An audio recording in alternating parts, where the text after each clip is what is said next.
Hey, what's up, guys? Welcome to Late-splaining the Interwebs. I'm your host, and with me today is a very special in-studio guest. Hello, Drexel. I'm back. It's good to be back. Welcome back. Okay.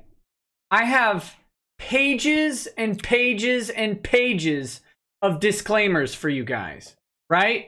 We have so much to say in advance that it'll probably take, what, the first 12 hours? At least. Well, Battletoads could take 23. Yeah, well, we're not going to talk about that yet. Okay. So, things you need to know about this live stream. If you came here for like a intricate, detailed dissection of some legal matter, no. We're going to be... Yeah. This will be off the cuff. It will be uncouth. It will hopefully offend somebody. I'm already offended. Good. Hopefully, what is someone's calling you? Nah, I'm getting texts. What kind of unprofessional nonsense is it? Turn your phone off. I'm gonna put your camera up just a little. All right. Oh wait, I told you my plan for your for the thing, right? For the thing. So the plan is, due to the people that keep saying that you are racist about having the blackface, so I'm gonna come out with a disclaimer, a blackface disclaimer from the black guy. Yeah. And that way I'll just tell people like, yeah. So I'll have a picture of you in blackface, a picture of me.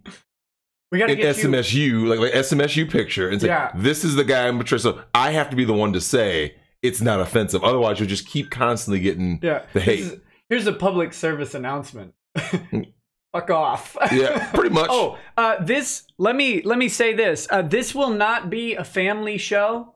So I apologize in advance. There will be some adult language. There will be adult themes and topics. We'll be talking about fat cosplayers. The Drexel has no idea who they are. Yeah, we're just getting warmed up. There's fat cosplayers? Yeah. Wait, hold on. But are they dressing in skinny people stuff? Like someone's trying to pretend to be like Bulma or Jill Valentine from Resident Evil, but they're like morbidly obese? Have you ever seen Bulma? No, we're gonna get into that later. Is that case still going? Oh man, it's great. It's a nut house. I'm gonna update you in a little bit. We're gonna talk. Okay. We're gonna talk about that. But imagine Vic was his name. Vic something. Vic Mignogna. Yeah. Mignogna. Okay. Yeah. Imagine if you had to put on your outfit. You had to they had to stop licking the grease off themselves first, so they could squeeze in. No, that already happened. Alicia Silverstone in Batman. That movie was terrible. Although it is the most important Batman movie ever made. Oh come on. No, we can't start this yet. We can't start. We'll get there. We'll get there. We can't. But did you want that job though, to grease her up? At that point in her career, I don't know if I did. No, she was just starting to. Okay, so Clueless came out in '95. Yeah. Batman and Robin was '97. I think she got like a good bonus check because she wasn't a full on porker, but like she had at least had like 2 strips of bacon. Yeah. Yeah. She was getting there.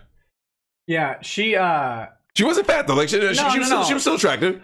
What was the game? Smash, fuck, marry, kill, something. Oh yeah. That one. So on that one, she wouldn't have been marriage material because you would have seen where this was going. Like it's like when you meet the mom, and you're like, oh, yeah.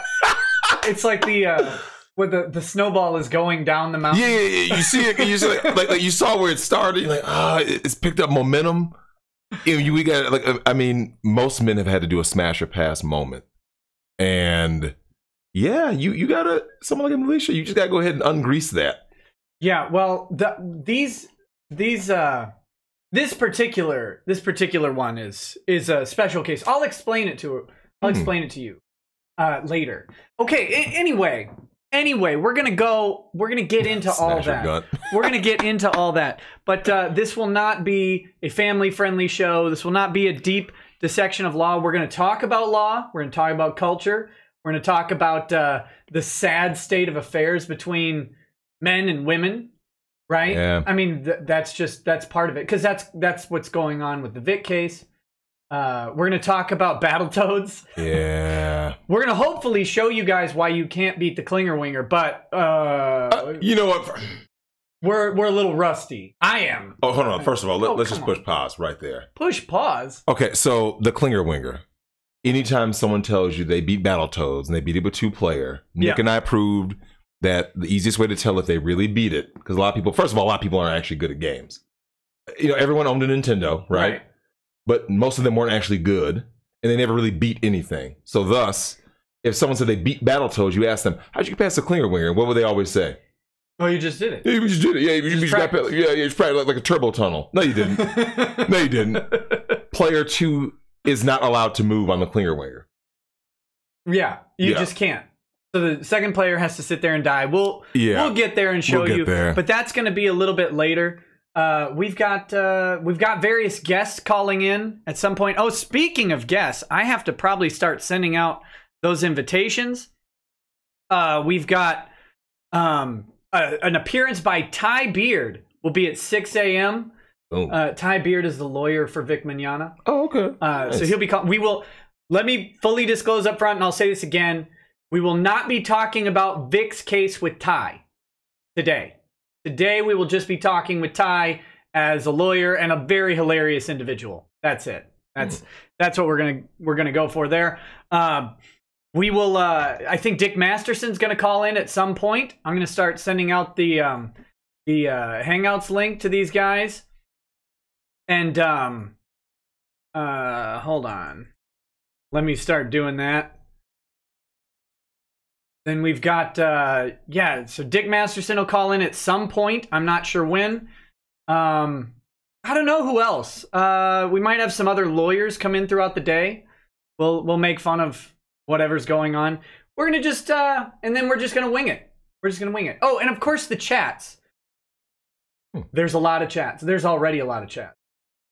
You mean the super chats and justice chats. Oh, okay. So I'm not going to backload those. We're going to try and keep on top of them as we go. Those are, if you see anything funny, by the way, just call it out. This is an abject disaster for 24 Get Mark Garagos. What was that? The lawyer. Yeah. Oh, yeah. Yeah. Get him on a chat. I did an Avenatti stream the other day. Really? I wore a wife beater just for him. Of course.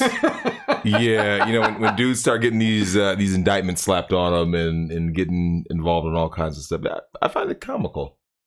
Rachel Maddow's show was so MSNBC and CNN. The bastions of truth and justice. Truth, justice, and the American way. They're the supermen of mainstream media, and I hear that their ratings have tanked. Yeah. And I was like, is it really that bad? And then someone showed me the numbers, and I'm like, there are people out there like streaming, right? Like just independent guy like Tim Pool has more viewers. Yeah. And it's like, take away CNN and MSNBC from airports. Where places that they're just, it's always on. Right. Grandparents' houses. Grandparents. Yeah. Take it away from certain venues, and then what? They got nothing. I mean, nobody wants them. It's bad, man. When do you watch Tim Pool? I watch him every now and then. I'll you know how it is. Once you have the algorithm, if you look at a couple of videos, it always pops like, oh hey, Tim Pool made a new video about something. His newest one was actually interesting. Yeah, I saw the lack of sex with depending on the age groups, right? Yeah. So they broke down the age groups. There's people talking about incel. However, I do have a completely different view on the word incel. I believe that there is a true incel, not only in this country, but in the world, that is not getting the proper notice. Who's that? The unsatisfied married man. Okay. Because sure. By definition, an incel is an involuntary celibate. Yeah. Well, that's not how it works on Twitter, but. Oh yeah. They got terms like neck beard and all that. But, right. Yeah. So think about this for a second. If the technical definition is involuntary celibate. Yeah. And let's say you are a married man, and I hear this from people who say, like, Elliot Rodger, and you got guys that say, you know, like, well, I mean, I don't get anything from my wife or blah blah blah. I'm thinking to myself, really? Like when we were younger, like when you were working electronics and stuff, you may have heard that from somebody, but if you think about it, we didn't understand it at that age. Like, what do you mean you're married to somebody you don't? Yeah. You aren't sexual. You aren't physical. I didn't actually hear about sex till I was 26. So Jesus. Oh man, Pornhub Premium, man, it needs you. It needs you. You do not pay. No. Okay, I was gonna say. Come on, man. You said premium, and I was like, wait. Look, man, they got Snapchat Premium. They got Thought Police Premium. Look, man, whatever it is, man. Look, we gotta talk thoughts soon. Speaking of which, when you start, look, we got Turbo Thoughts, Gym Thoughts, Old Thoughts. It's gotten so bad. Like e-thoughts, e-thoughtery is rampant. Yeah. Now, you know what though? Look, now had I been better prepared, I would have known that it was gonna be such an open-ended show. I actually would have had a how to defeat feminism diagram laid out. You don't need diagrams. Step by step. Mind pictures. No, so I don't watch Tim Pool, but I respect his work. Mm-hmm. I just don't watch enough. Like, I don't have time to watch anything lately. But I want to talk to that guy because he seems to be on the cusp of what's going on way more than everybody else. Way more. Well, he used to work in news. I think he worked for was it not Vice? What was the other one? Fuse. Fuse. He worked for Fuse. Fuse or Vice or something like. Is that Vox? Something like that. I don't know. He worked for something like that. And yeah, he so being on that side of the news world, I'm sure that he got to see how things are being presented. Right. And eventually he's just like, oh, this is what I see. So when he went independent, oh, it was Vice. Okay, so yeah, Vice, also Fusion. Yeah, I figured it was something like that. And I look at what's going on, like I said, with his little. Obviously, he was just reading from an article that talked about what we're seeing now with the lack of sex. I don't think there's a lack of sex, honestly. I just think that sex is kind of like the socioeconomic climate right now, where the rich have gotten richer. So for those of you who don't know, you know about the 80-20 rule, right? Yeah. With women in terms of like men find basically. No, not in terms of women. Oh, okay, so men find basically men have a 50-50, right? That's basically smash or pass. Yeah. If you show every man 100 women, they'd be like this. Yeah, yay or nay, right? There is no real image. Just you get a bell curve distribution. Correct. At five peaking. Correct. Yeah. With women find 80% of men roughly unattractive. But no. Even if she's a fat chick, she's an ugly chick. She has a wart grown out of her nostril. You just got to dress right. You got to dress up like a hamburger, or a sandwich, or a fish sandwich. Peanut butter jelly time. Fish sandwich. She's on a diet. So what ended up happening is, because I lived in a bubble, and so I didn't know about incel. So I was living in the 20% world where I was like, sex is easy. There it is. It's before Me Too. Before Me Too. Me also. Right? Look, Me Too ended PUA. Me Too ended basically everything. That was so. Yeah. I just had this conversation with my old massage therapist. Are you humble bragging about your sexual prowess? Look, I just lived in that 20% rule where I'm in the top 20%. It was smash and dash. Yeah, smash and dash, pump and dump, bust and move, whatever you want to do. I mean, every now and then, it would depart from the station, the BBC choo-choo, things were going down. So what ended up happening is, you live in this world where I ended up feeling, I don't know if I would say remorse, but when you are with women who are married, you leave and leave an apology card. Sorry. Look, man, I left her in better shape than when she came. So what ends up happening is, so this one is happening when you are doing things with other dudes' wives or girlfriends. From a man's perspective, guys don't turn down something that they find attractive. You see what I'm saying? Like if a woman walks up, if you're a single man and a chick's like, "Hey, what's up?" You're just like, well, "Okay, well, let's do it." Right. You'll never hear a dude be like, "You're married. I'm not into that. I don't want to hurt the man." You're just like, it is what it is. Only later on do you start to think okay, hold on, man. That was rude. It's not even about rude. Black. Yeah. I mean, there's some black scenes for real going on out there for right now. tonight in America, in the UK, in Australia, it's going down. Look, we got an epidemic, folks. We got an epidemic. It's a pandemic. We got a pandemic. It's a pandemic. I'm saying there's shit. Look, they're in every home. There's people out there. There's people out here who don't believe me. They don't believe me. And I would tell dudes, there were dudes out here getting cut. And wait a minute. We gotta cover the crucial question. Ah, that's right, man. Crucial question. Is it ever okay to be a cuck? Is my camera right here? Yeah. Is it looking right in it? Yeah. No. It is never okay to be a cuck. Okay, and I'm gonna tell you why it's not okay to be a cuck. You don't want to be a cleanup man. Do you guys? Okay. Do you remember? Filthiest thing you could have said. Look. Okay. Do you remember? Do you remember Boogie Nights? Remember Boogie Nights? Yeah. Okay. Do you remember Philip Seymour Hoffman's? Yeah. Really, he had the little midriff. Yeah. He looked really creepy, and he tried to like hit on Dirk Diggler. Yeah, he was with the boom mic, the little D mic. He looked real creepy, and what ended up happening is that I started seeing what cuckoldry was doing.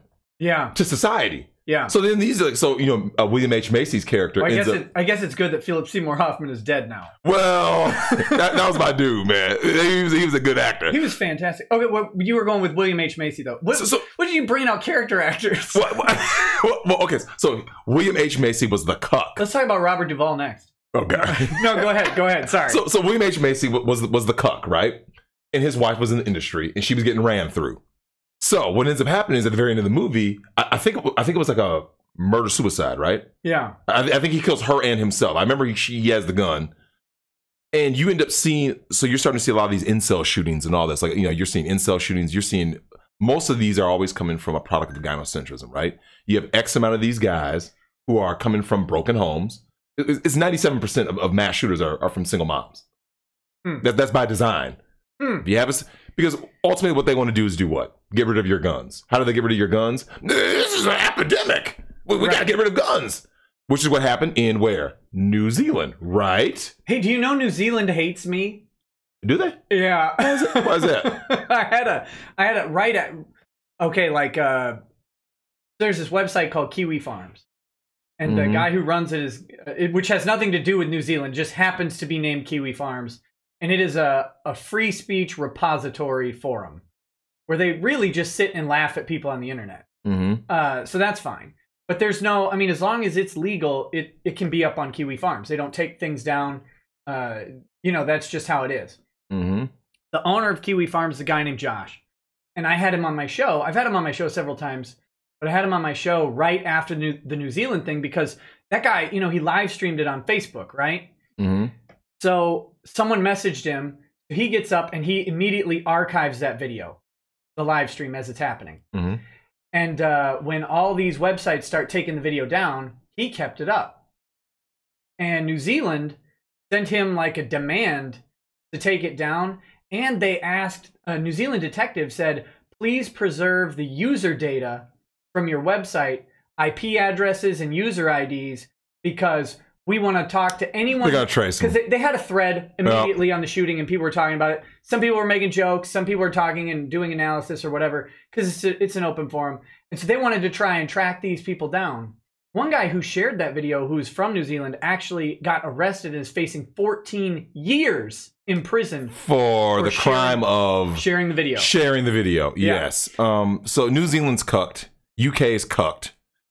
America is like 90% cucked. Not, I mean, because the Constitution's barely hanging on by a thread. The feminazis are going to see to it that's gone. Yeah, Jay Venom's saying it right. You know, 1984 was a warning, not a manual. Too bad.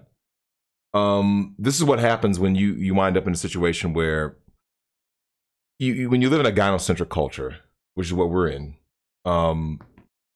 it doesn't last forever. It collapses on itself. And there's a reason it collapses on itself. And you're seeing it start to happen now, right? Like you're starting to see the collapse. Like, so the retail apocalypse, right? Yeah. What causes the retail apocalypse ultimately? What is the root cause? Women stop buying stuff. Why did they stop buying stuff? I don't know why. They stopped buying stuff because they're not using men's money to buy it. Oh, I gotcha. Yeah. So as family units break down, as there's the dating thing is ended, right? Most of the stores that you see are closing are stores that focus on women. Think about it. Charlotte Russe. That place closed? Payless Shoe Stores is gone completely. Sure. All of theirs. There's like 20, over 2,000 plus stores. Payless Shoes is gone. Guys, R.I.P. Shane. How's he gonna eat? I debated a dude, and he had I'm no joke. Like his setup was in his kitchen, and there's like a shoe on his cutting board. Damn. Wait, what are you doing? What's up? No, Charlotte Russe. They always had the most awkward mannequins. Like the mannequins always had the hands on the hips and their pelvis is thrust 30 degrees forward. Silent Hill 2 style. Yeah, it was weird. It was weird. Yeah, that was creepy. But okay, so start to look at all the things, right? It is so retail. What that's ultimately showing you is a destruction of the family, right? Yeah. So Toys R Us stores, yeah, they came back now. They went out of business. Now they came back in some form or fashion. There's one because people aren't having kids. Like Circuit City. Yeah, there's like one of those around. Is there one Blockbuster left on Earth in Bend, Oregon? I'm actually going there, by the way. I got to go just to say I've been. JCPenney, yeah, has closed more store and not bring it back. What's that? You got to rent something from the last one. Yeah, right. Never return it. Never return it. Free movies. So ultimately, the retail apocalypse, all the retail apocalypse is it is a manifestation of feminism. As families break down, that means so now more women are in the workforce. They're having fewer children. If people aren't having children, the kids aren't playing with toys because what do? I don't want to deal with this kid. Let me just give him an electronic device. Right. So kids don't play outside anymore. They don't play with toys anymore, tactile. Yeah. So what we're seeing is we're at a situation now where everything that is dying off, if you notice, is these are the places that women used to spend men's money. So when people say like, there's more women in the workforce, you can have a woman of any socioeconomic status. She will still want the man to play his traditional role and pay for her, right? Yeah. She could be a millionaire and be like, I'm not going Dutch. You see what I'm saying? So dudes now are just pumping and dumping. So the rise of hookup culture. So the dating market. And let me just say for any woman out there who thinks that, they want to go ahead and leave their hypergamy unchecked and like divorce their husband or divorce rape them, don't do it. The dating market is so terrible because they think they have options, right? A lot of these women, I've actually seen this with my own eyes. A lot of women believe they have options. Like, oh, I got all these people in my friends list. And I'm like, you can do that if you want to. Those guys aren't dating you. They aren't marrying you. They aren't. So whatever you think you have, and what do you think happens? They get rid of their husband. They go out there. They get ran through. And God forbid the husband ends up, re-elevating himself. Like, now I know you're not a big rap dude, but it happened to Nas, who's my favorite rapper. He ended up, Khalees ended up divorcing him, right? Yeah. Didn't have a prenup because I know. He took a L, but the L he took helped him in the long run. By losing then, Khalees got her little chunk. Oh, I want to get some alimony and stuff. Do you know what he's done since the divorce? He sold his Ring.com investment to Bezos for $40 million. He sold his, I believe it was PillPack or something. He sold for something million. He ended up getting like a $200 million. So his investments have had this huge payoff post-divorce. Now, you and I both know how women get. They want to see you miserable after a breakup. So when you wind up succeeding, the worst thing you can do after a breakup with especially these kinds of women, these vindictive women, is to succeed, right? Sure. How dare he make millions after? I want those. So then what do you think they do? It happened to 50 Cent's baby mama. They try to take you back to court. Right. And the judge is like, this case is over. Yeah. Closed cut case, right? So you know where Nas's ex is actually his first baby mama? Homeless, living on someone's couch. Yeah, Carmen Bryan. That's her name. So 50 Cent's baby mama spent her last child support check on, I believe it was butt implants. So she went to Dr. Fix-A-Flat. So Dr. Fix-A-Flat went ahead and gave her some cakes. And that goes to show you, none of that money's for the kid, right? None of that money's for their education, their nutrition, nothing. It's just that money goes directly to the woman to blow on something ridiculous and stupid. So then 18 years, I can't believe the kid grew up so fast. 18 years doesn't come that fast. It can come fast, not that fast. Sure. So if you wind up blowing your money, that's on you. That's on you. If you want to blow your money on that, go ahead. And like you said, the divide between men and women. Yeah. We're getting to a point now. So the dolls are coming. The dolls are coming, man. There's going to be some dudes out here getting off work, cracking open a cold beer and blowing a sex doll's back out. No, it's coming. They're not successful sex dolls until they crack open the cold one and hand it to you. No. They already have that in Japan. It's $250,000. Japan has a fully functioning waifu. Yeah, that is. Who's that? Sean Bach? Yeah, God bless Japan. Yeah, they have one. They have a fully functioning waifu. Yeah. No lie. I believe it. That can like cook. What was from the Jetsons? It's like iRobot. iRobot. Oh, except man. Sonny's got a wig. Look, man, when the sex bots come, look, let's just say it like this. Everyone knows all feminism is. Feminism is one big shit test. That's all it is. That's all it's ever been. Yeah. Right? So women have been the gatekeepers of two things in general, which is sex and reproduction. Thus, if guys get sex dolls and guys get the artificial womb, so they no longer have to go to women for those two things, right? They would literally have no worth. Because then the woman's like, because they can't. Women have become more masculine due to feminism, right? That's why none of them can cook. Think about all the guys you know. I don't know about none of them. Well, okay, we're talking about the average modern female. Sure. Let's say certainly millennials. Let's say millennials going the backwards. Average modern feminist, especially feminists. Right. They'll sit there and you'll ask them, "Can you cook something?" Oh, it's Rosie from the Jetsons. I forgot her name. So, Mr. J. Mr. J. So the memes. So you think about it though. Like you imagine this situation where the average guy is sitting out there and he goes like this, what can she provide me? Right? Sure. So a woman goes like this, I don't need no man. Well, you need the man's resources. That's why they always fight for alimony and child support. You know what I'm saying? So yeah. They don't need men, they need male resources. By likewise, men don't need women, they need the things that women provide. It's attached to a living body. Until now. Until these sex dolls hit. Until the artificial womb hits. And there's people out here who thinks are you gonna cheat on your artificial womb with another artificial womb? Oh, speaking of which. Nah, girl, I wasn't with Model 382. Well, but you know though, I'll tell you what, it's funny you say about will the sex bot get jealous of the artificial womb? It could. They could fight over a paternity test. As long as they don't download the kung fu into the waifu. You can do that. No, you don't. No, because I've seen how that goes. Not good. Yeah, that's unfortunate. Because it got that thing will 1-inch punch you into oblivion. Speaking of, hold on. You can still teach the thing something. It'll learn. It'll learn. Neural network. It's not gonna fight you. Learning computer. All right. If we keep going at this rate, this stream will be shut down in an hour. Oh God, here we go. No, I'm just kidding. But I got a bunch of chats. And we've got to stay on top of the chats. All right.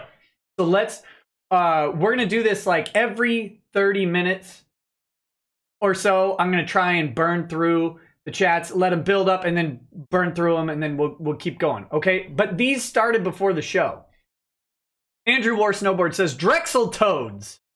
Sakaki Onsai says, we get to hear the dulcet tones of Nick Rekieta, who puts us to sleep at 2 a.m. in order to wake us up at 6 a.m. This will be fun. Hashtag my tithe is super chats. Thanks, buddy. Ink Penification says, hey, Drexel, do you love African-American people? Do you love African-American people? Do you love black people? I think that term itself is ridiculous. Do you love black people? You talking about the Jesse Lee Peterson do you love... I love all people. Do you love white people? Yeah, he dealt with that. Yeah, he dealt with that super beta male. What was that guy's name? Destiny. First of all, you can't take a guy seriously. You got a woman's name? Yeah. You can't take a guy seriously who has a feminine name like that, man. Like, come on now. Yeah. Next, Siren Jack says, welcome to Peter Radica. I'm Nick Rekieta reading The Hot Chick Who Was Italian, or maybe some kind of Spanish by Peter Griffin, Chapter 1. Oh God, you should have seen this one hot chick. She was totally Italian, or maybe some kind of Spanish. Solo Beverly says, if you're late, you must end late. Evil laugh. Yep, we will end late. Fuzzy Pickles says late and homosexual. Change Chair says late. The 24-hour timer doesn't start until you start streaming. I agree 100%. So yeah, that guy, I gotta show you that guy's chair. The guy who I debated, Shane. Because his chair was an abject disaster. And it's I think you can learn a lot about someone by the chair they sit in. Like it was all ratty, worn out. Wait, hold on. It looked like a It looked like a high school thought Facebook profile. we dealt with some. We dealt with some. So I'll show you a little bit later. It was a mess. Oh, guys, I'm gonna.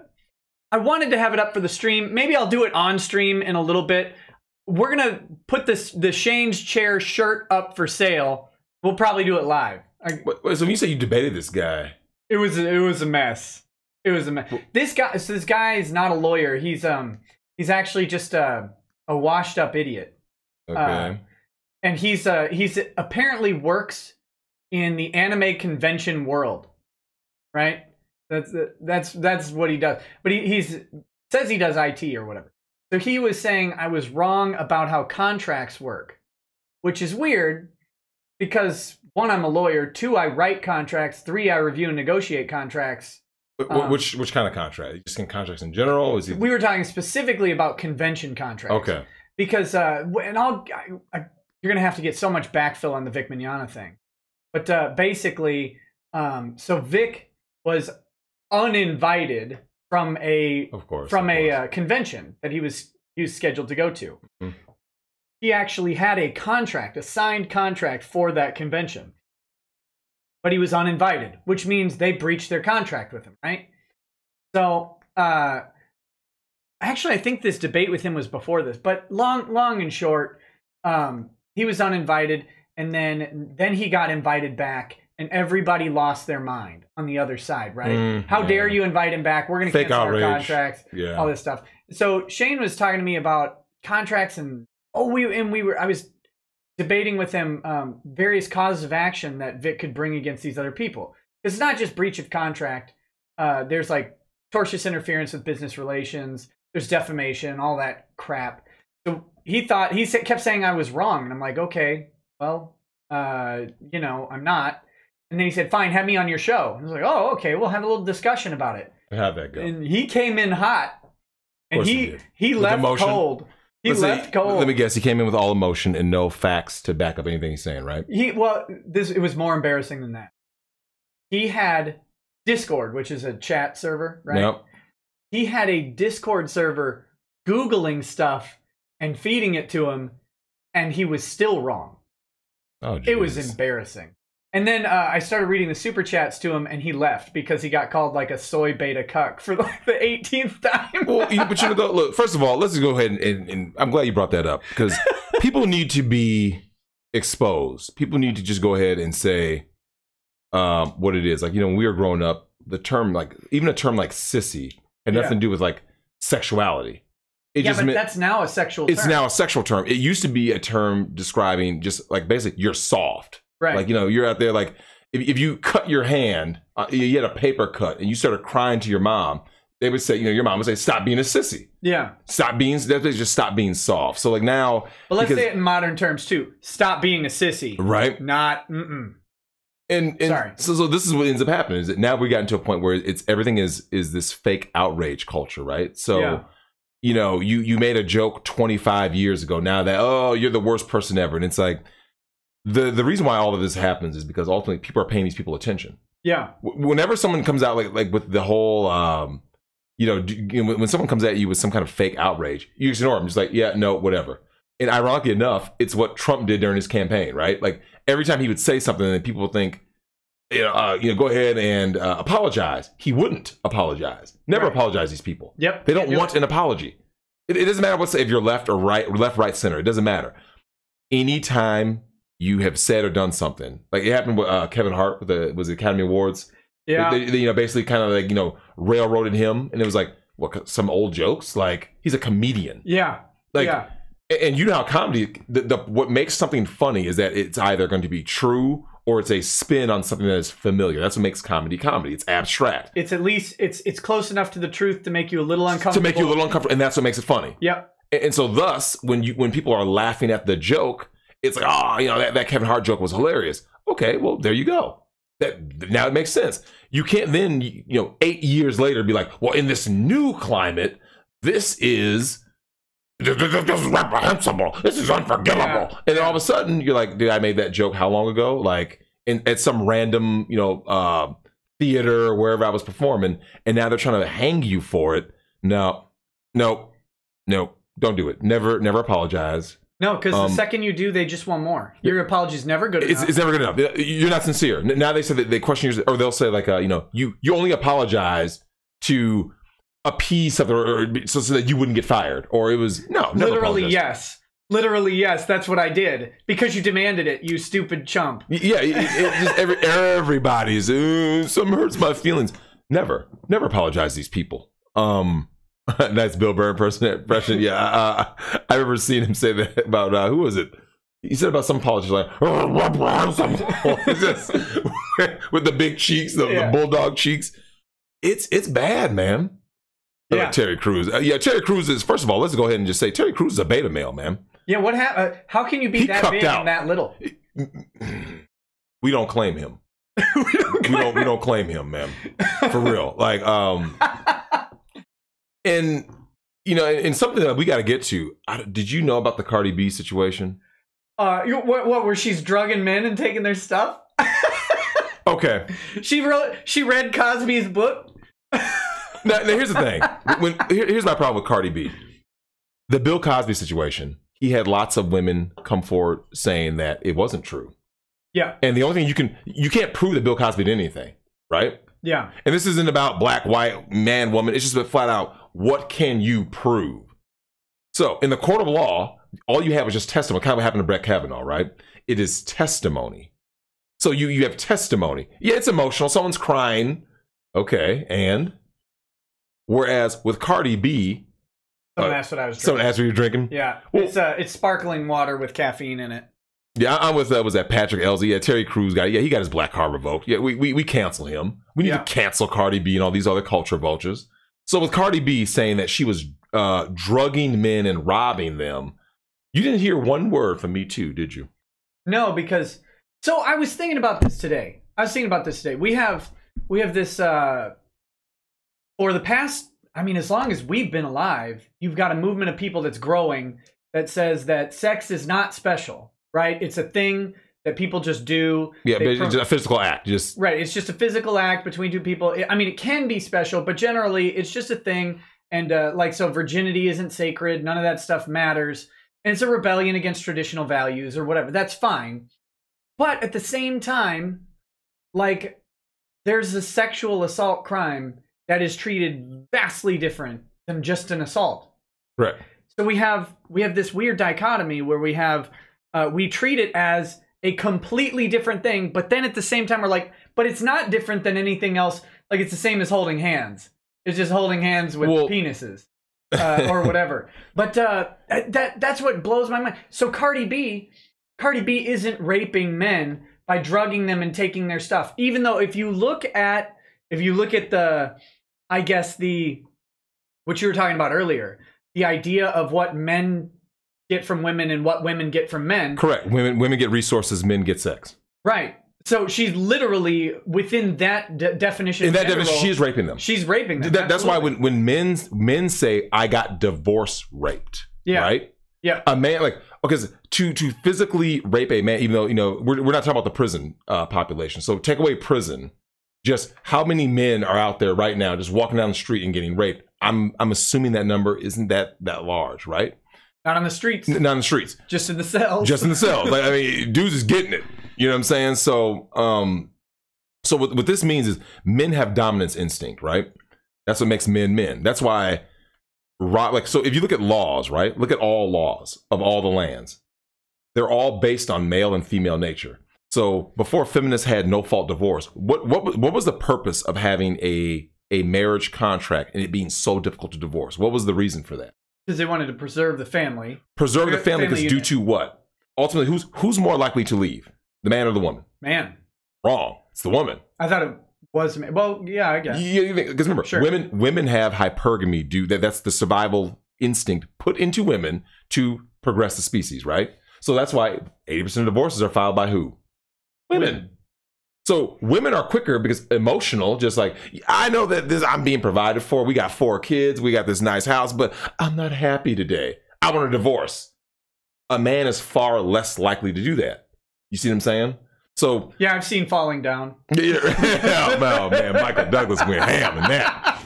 Michael Douglas was my man in that. So if you think about it, laws were made to they understood, okay, this is male nature, this is female nature. Male nature is I'll just walk right up to you and rob you. I'll walk right up to you, to overwhelm you, dominance.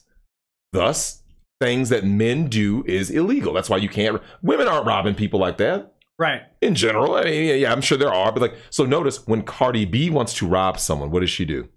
She has to drug them. She's not going to be able to just beat up a man, a grown man. So she has to drug them. She has to do something to coerce them. You see what I'm saying? So whereas when a man slips a woman a drink and gives her a roofie, what's he trying to do? He's not trying to rob her because he can just rob her on his own. He just, I'll just take your purse. He's trying to drug her to get sex. If a woman is coercing you and trying to do something, she is trying to coerce you or to drug you or to do something, incapacitate you to get resources. Sure. Key difference. So the Cardi B, just kill him, or they can do that. End up on an episode of Snapped, because I mean Cardi B's ratchet. You know what I'm saying? Like she's a hood rat. Oh, have you seen the old pictures of her coming out? Oh, God. I saw her, some guy put the pictures of her up at a club in New York like 5 years ago, and she's got the deep thong bottom going like on a one piece. It looked like a one piece swimsuit, but higher cut than the Baywatch on the hips. It was just shameful. Well, now, to be fair, she was a stripper. So like I can't knock a stripper for their attire. I don't think this was at a strip club though. Maybe it was. Yeah, she is a former stripper though. So if she was like performing that night, that could be it. You got to wear that to church. Well, hold on. Have you seen what's been going on, especially these black churches? No, hold on. Twerk for Jesus. Twerk for... Google it right now. Just Google twerk for Jesus. Come on. Twerk for Jesus. The black church is a lost cause, man. Google it right now. I am. Twerk for Jesus. I am. Here we go. There are videos of these cats twerking in church. Hold on. Videos. Just stay away from the black church, man. Don't do it. Twerking for Jesus gifts. I don't want to play these on this. Well, yeah, you don't want to play them, but like you can see them though, right? You can pull up and they can see. Yeah, it's bad, man. Like, yeah. So they got who's that? Seafood, where somebody said that he's seen that, dude. So in these black churches, I left the church at age 8. I was 8 years old when I saw what was really going on, and I was like, I'm never coming back here. And I was 8. Says, now wait a minute, black church, no. It's horrible. It's gotten so bad. So if for those of you in the chat who don't know, if you walk into a black church, what you're going to say, let me understand. Let me go ahead and just kind of educate you guys on the narrative. The stuff that you hear from the mainstream media, and especially from a lot of black women who are walking hand in hand with mainstream media, is black men ain't this, black men ain't that, they ain't doing nothing, they ain't taking care of their babies, blah blah blah, which is not true. What's happened is they got with Pookie and Ray Ray, right? They're out here popping out babies. Pookie and Ray Ray. They're going to do some ratchet dudes, hood rats, thugs, gangbangers. So they're having kids by these dudes at like 14, 15, 17, 20. So all of a sudden, you got LaQuisha, 7 kids, 6 different men at age 25. You're like, Jesus. So now, what do? They're going to blame black men for all their problems. So the vast majority of black men aren't chosen. The 80-20 rule, right? Yeah. So in the black community, the people who are having the most kids, it's the most ratchet individuals. You see what I'm saying? So now all of a sudden, that's why the original MGTOWs were black. You got black males going MGTOW, black males going Ardmore, black males going SYSBM, Save Yourselves Black Men. They saw the degeneracy that was going on, and they said, I want no part of this. So if you go to a black church, you know what you're going to end up seeing? A bunch of ratchet single moms, right? Yeah. With a bunch of bastard children, and a pastor going, twerk for Jesus. It's like... I love it. The scene from Don't Be a Menace is true. It's true, man. Like, and it's... What comes has to have him a nice house? It's seriously, like, I saw it at 8 years old as a sham. I was in Minneapolis. I saw it as a sham. And when I noticed that the pastor was riding in a nicer vehicle than anyone else at the congregation, think about this. I was 8. Yeah. An 8-year-old shouldn't even be able to comprehend that. And I just remember, and part of it was, obviously I was bored. I didn't really want to be there. You're a kid. You want to go play video games and play outside with your friends. Right. You don't want to be stuck in, and like I said, you're a white male. Your church service was 1 hour. Don't you dare. 1 hour? How long was church? Don't you dare label me. Misgendered. It's ma'am. Hey, I identified as black long ago. Oh man, here we go. You have transracial. You have dead raced me. You scum. I mean, white people are only in church for 1 hour. Well, unless you're Mormon. How long are the Mormons in church? They got like 3.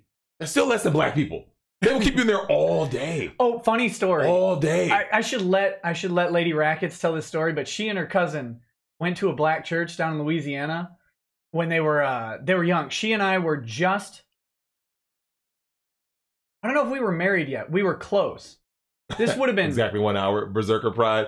Yeah, it's 1 hour. I know white folks only stay in church for 1 hour. Yeah. Then they go over to go eat and all that, and they're back at home in time to watch the football game. But they don't eat good. They eat mayo sandwiches. That's it. That's all you get.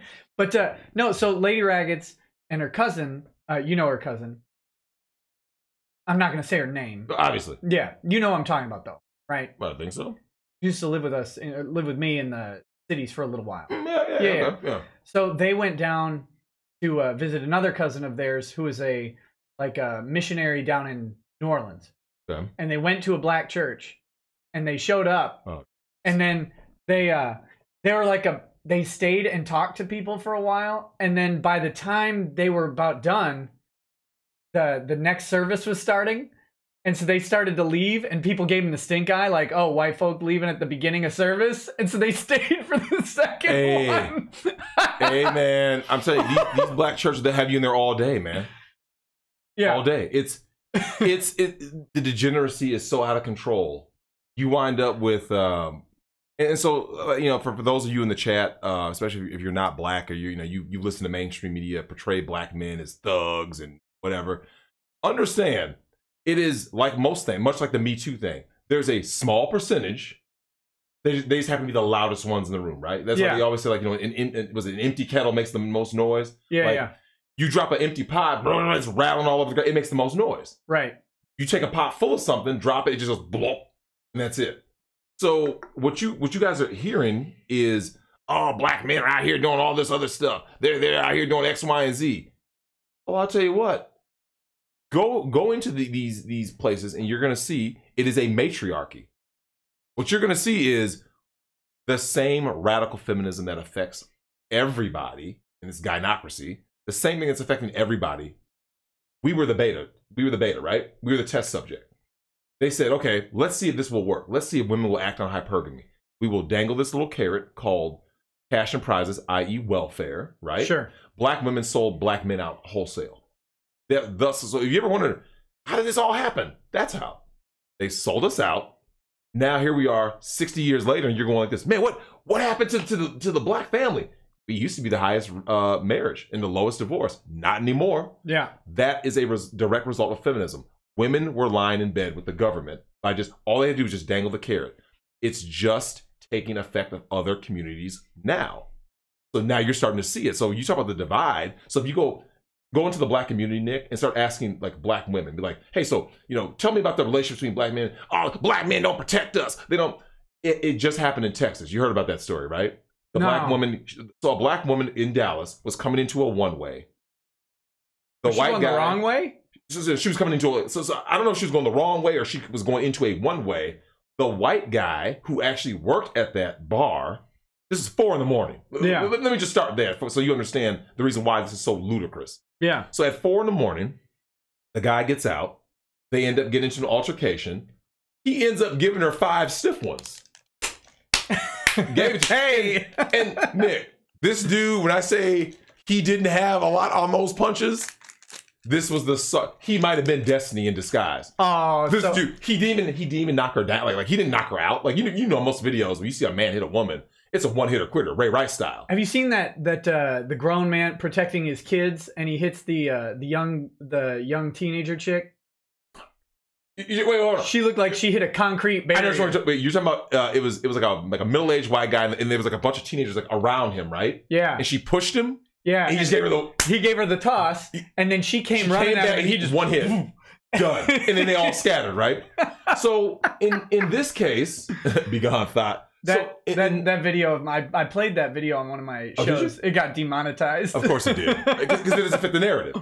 If it was reversed, they would, oh, this is great. A woman standing up for blah, blah. So what ends up happening is this chick gets beat up, right? The black woman gets beat up. Yeah. Now, so the guy ended up having a gun too. Well, he was way out of bounds. So, like, is that really necessary? You know, why is there always a gun? But that's a lot of beta behavior, because a wise man, an alpha man, a sigma man can talk this situation down without needing all this gunplay.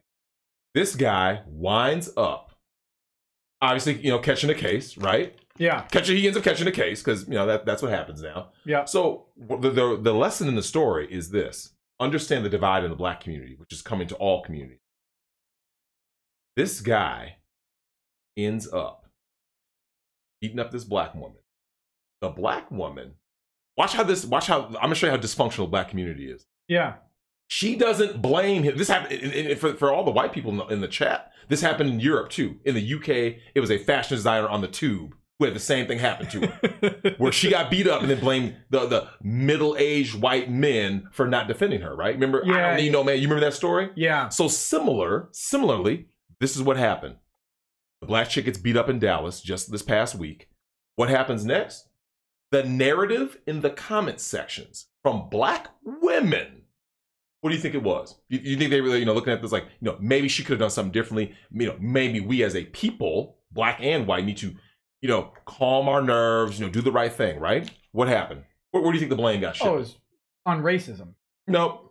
You gotta think like a black female. Everything is whose fault? Oh, it was her man's fault for not being there to protect her. Correct. Black men's fault. So at 4 a.m, when all the good black men that you discarded are you know, sleeping to get ready to go to work hard. Yeah. Because they don't notice good black men. They notice thugs. Right. They notice the R. Kellys of the world who are, you know, getting whored out by their own Did you see parents. His lawyers sold him upriver? Hey man, it is what it is, man. Lawyers on his deathbed, dying of terminal cancer, says the guy who defended him the first time years ago says, by the way, R. Kelly was guilty as hell. Oh, come on, man. Attorney-client privilege. Come on, man. He doesn't even care. He's dying. Yeah, I know, man. You're supposed to take that to your grave. You're supposed to, but it is what it is. So, what you're seeing is, think about that mindset for a second. Mm-hmm. You went into a one-way. You blocked a guy. The situation escalated, which is unfortunate. This shouldn't be happening. Yeah. What comes next? An altercation happens. And the blame isn't on the dude or you. You shift the blame into a now virtually basically a third party. So black men didn't protect. Well, first of all, was there even a black dude around? There was a black dude who was like recording. The dude had a gun. Yeah. Now you know how this would have played out. If a black dude would have tried to run and try to be a white knight, what would have happened? Yeah. He would have gotten gunned down. What would they say? Oh, it was self-defense. I protect myself because this big black guy coming at me. So as a black guy, you're not gonna run it. If I see a dude with a gun, I'm like, it is what it is. Good luck. Good luck. You don't need it. You think I'm gonna run in there? I mean, come on, get real. And similar to what happened in the UK with that woman, right? Yeah. Think about that for a second, people. You are on the tube, the train in London. You're minding your own business. You're listening on your iPhone, whatever. All of a sudden, you see someone, because you heard the story, right? The guy was like, he's like mumbling something first, talking loud, and kind of like walking at her, and she kind of, you know, was kind of like, you know, taken aback.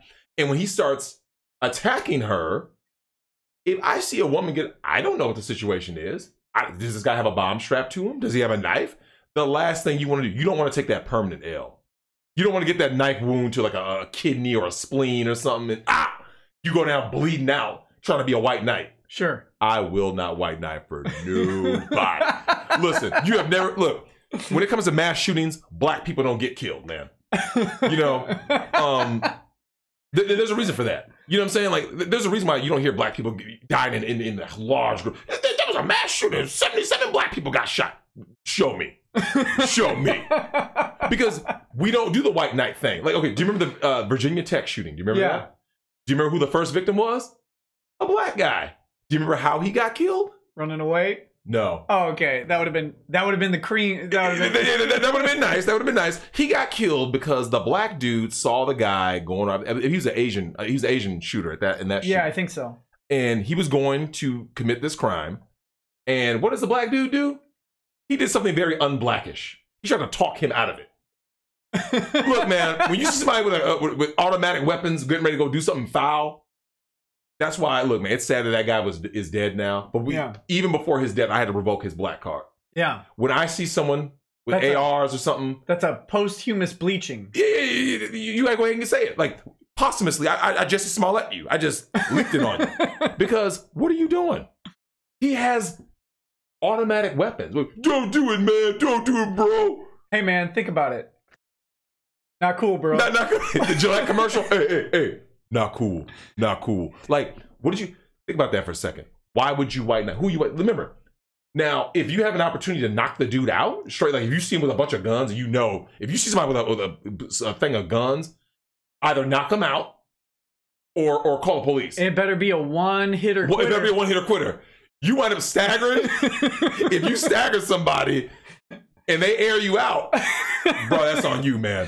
That's on you. They're adding speed holes. That's go ahead and you do that Denzel. You Swiss cheesed up. I don't want that. I don't want that to happen. And you know what? Like, look, man. I got a clean criminal record for a reason. Because every time something insane was happening or I knew was going to happen, I went the opposite direction. You have a clean criminal record? Yep. I don't believe it. I know it's hard to believe. I know the media always says, that black people out there committing all kinds of crimes. Nope, clean criminal record other than a couple of speeding tickets, one of which I got going to Marshall, by the way. Yeah. Well, everybody got one. Everyone got there, yeah, because the cop, that was out of control. 55, come on. 55 for 3 straight hours? For 3 hours, come on. Come on, man. So. Yeah, I clocked you at 86. It's like. Well, I mean, to be fair. It's 3 hours. Come on, man. So we're in a situation where we're seeing people from all walks of life, all cultures. Everyone is fighting each other, which is exactly what they want. That's what the elites want. Right? Yeah. You want a situation where this is pure Marxism. We're going to divide and conquer. The amount of people who can see who the real enemy is. What do you think that percentage is at? Like, honestly, okay, out of the whole United States, 300+ million people. How many people do you think right now are, just like, they see the BS. Like they can actually sit there and look at it and be like this is all BS. Like they're putting people against each other. That's why you always hear about like, white cop killed black guy attacked this person. It's always this race baiting kind of stuff, or woman. Yeah. It's divide and conquer. And so you're at a situation where how many people do you think actually see the real enemy? Honestly. God, it's a small number. Whatever, 1, 2, 3%? 1 to 3%, right? Five would be optimistic, right? Yeah. Like 5 out of 100 people can sit there and go like this.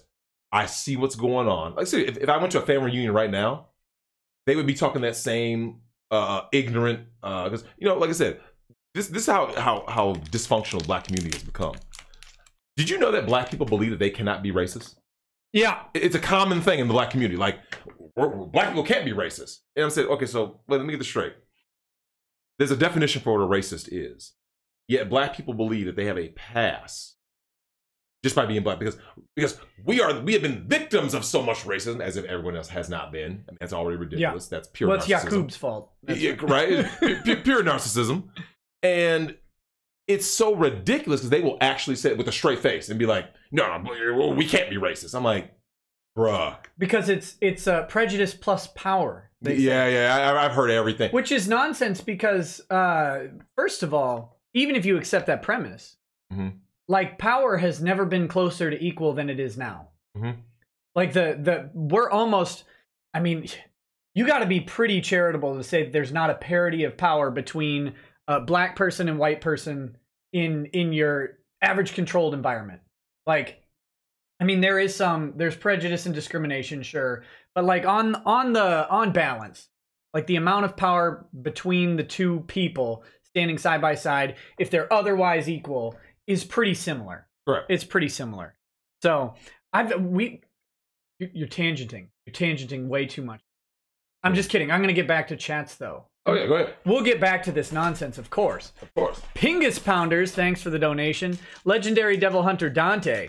Leighton Gay, you boomer. Just kidding. Love you, Nick. Oh, by the way, Dante, the voice of Dante from Devil May Cry, he followed me on Twitter the other day. Really? Yeah, Ruben Langdon. I'm going to try and get him on the show at some point. I'm going to meet him well, he doesn't know I'm going to meet him. I'm going to I'm going to Houston for an anime convention. That'll be exciting. How many anime conventions have you been to? 0. Why is that? Now, to be fair, I want to do Comic-Con in San Diego, right? Yeah, I don't know if I do, but... Really? Well, I think there's a high probability that if I walk into a Comic-Con, there's at least like a couple of comic artists who might want to murder me. Oh, because of your Vic support? Vic and a guy named Richard Meyer. Who's that? He has a YouTube channel called Diversity in Comics, and he's suing Mark Waid. Mark Waid's the guy who did a big run on Daredevil, a highly regarded run on Daredevil. He's a writer for Marvel, has been for like 20 years. He's also looks like a marshmallow with red hair, and you know, your stereotypical soft man. Rumor has it when he got served his lawsuit, he cried. Aw. Like not just cried. There are records of this guy. No, there are records of this guy throwing a tantrum like a toddler, rolling around on a grown man. How old is this guy? Middle age, probably in his. I think he's pushing 50s. Rolling around on the ground, when he didn't get his way at a comic company, at work, rolling around like a toddler, throwing a tantrum. That's the caliber of people writing superhero stories today. I know. Well, hold on. I'm glad you brought that up. Water. Have one? Yeah, I got it right here. Oh. So, I'm glad you brought that up because that kind of goes back into the point about dominance instinct. So, males have dominance instinct. It means when these guys are writing these stories... he's mid to late 50s. Oh, wow. So now he's pushing 60. But this is their fantasy, right? Like, okay, go look at how... Think about comic book males, right? How do the males look in comic books? They're impossibly built, right? Yeah, well, they look like me, but... Of course. They have these impossible bodies, right? Right. Because ultimately, who's drawing these guys? Guys who don't have those kinds of bodies, right? They're trying to basically say, this is what I wish I could be. Secretly, however, if you gave a lot of these soy boys superpowers, they wouldn't be heroes. They would immediately become the villain. Right. Immediately. Yeah. Seriously, go give a beta male cuck power. And he's like, now you have the power of Superman. You think they're going to be responsible with that power? No. And they still won't get laid. they'll be white knighting with laser eyes. Man, and it still won't happen. Look, hold on. I'm glad you brought that up. Let's just go ahead and say this. Carlos Mencia did a little pun about what the name of... But did he steal it? Yeah, right. Well, he was talking about Superman Returns. That was a 2006 Brandon and Ralph one with Kevin Spacey and Bryan Singer. Those two. And he talked about that. Yeah, Megamind. Yeah, dude mentioned Megamind. Same thing happened. The Megamind plot. And the situation with the Superman Returns thing was, here you have your Superman, and here you are like Lois. He was just like this super beta, like effeminate Superman. It's like, you're Superman. You're the alpha of all alphas. Like, you're a god amongst men. The only true Superman was in Hell and Family Guy. Yeah. Hooker made a crack about me being faster than a speeding bullet, so I ripped her in half like a phone book. Hold on. Here we go. Tim C says, every minute late adds another hour to the stream. Late, I don't know about that one, but we'll add minutes. Son of a says, I can't wait to watch this. I'll have to do it in increments, but you have my support, sir. Oh, and just so you guys know, I am recording this locally. I've heard the long uploads or the long live streams have problems with the processing. So I will, if I need to, I will upload it separately. Also, fair warning, I think after 8 or 12 hours, they're going to shut us down, but stay here. We'll just restart right away if you're still here. I'll probably say that closer to the time limit because whatever. We're only an hour in. We got at least 7 to go before that happens. All right. Let's see. Gundoge 69 says, your boy cut his hair. I didn't cut my hair. My man Adrian cut my hair. Adrian does a crisp fade, and he does the hard line, and he uses a straight razor. Good man here in a local town of Wilmer, Minnesota, which is not where I am, but it's close. If you're ever out here, go to Universal Cuts. All right. Next, Mythos Irving Says, this will be my last donation for a long while or my accountant will kill me. Oh, thanks, buddy. Been up 12 hours already, but going to try to make the whole stream. Also, you're right, Nick. This was a stupid idea. We can't wait to see you slip into a coma. Just kidding. Nope, I'm going to make it the whole time through. Hoya says, internet lawyer is as bad at showing up on time as he is his drinking Fireball. Oh, that is disgusting. There will be no Fireball whiskey on this stream. I expect a shot for this unacceptable time. You too, Drexel, will all get wrecked. But guys, Drexel doesn't drink. Nope. He's like healthy or something. I know, right? Well adjusted. But I'll probably drink some whiskey in a little bit. I can't front load the liquor. I'll be dead by the 3rd, 4th hour. That'd be bad. Yeah, you gotta space it out or do a half shot. Yeah. Half shot. Drexel. Tassia says, Drexel, I missed you, man. Along with the beard, you are my favorite guest on these streams. Look forward to any time you can join us, my friend. Appreciate it. Pingus Pounder says, stay safe. Don't end up like Shane's chair. I gotta show you Shane's chair. This guy sounds like a douche, man. What happened? Does anybody have... Can anybody... What does he look like? I'll pull it up. I'll pull it up and move it to your screen in just a minute. Next time you're in a rant, I'm gonna interrupt you, and it'll ruin your whole day. Okay, perfect. It'll be great. Keldio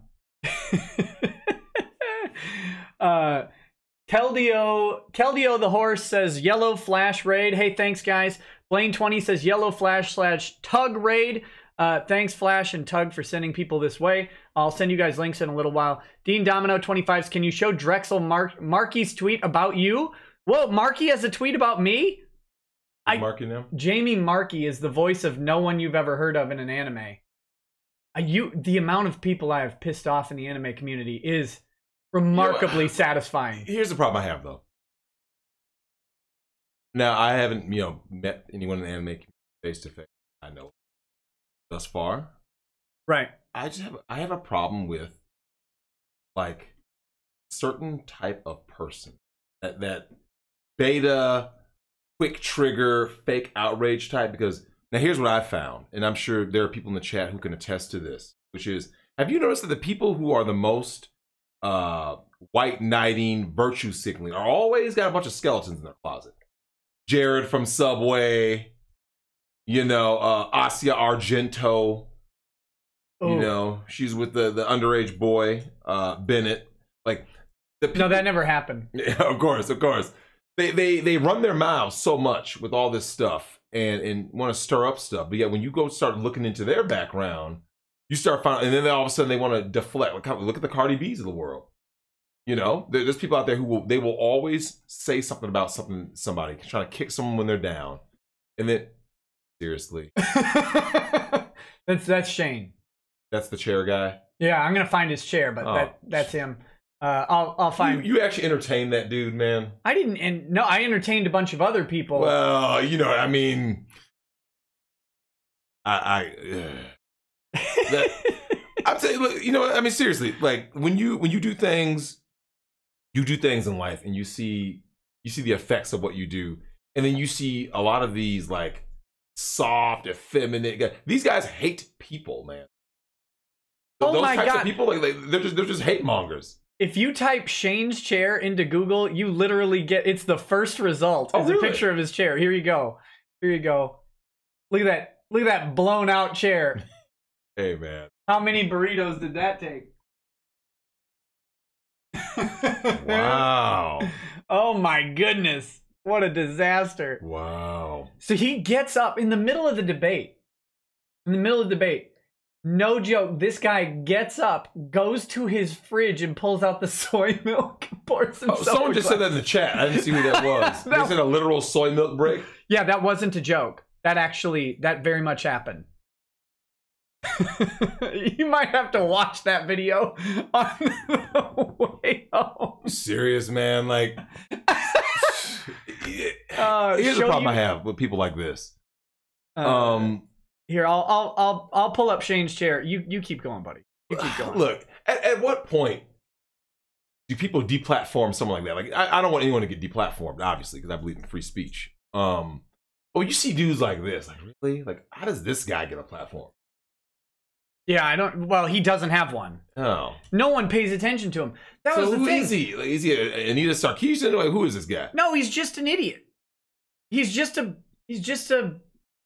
random basic dude. That was the whole thing. So when he was saying I was wrong on Twitter or whatever, I was like, oh, this guy must just not realize that I actually do, like, I know at least somewhat of what I'm talking about here.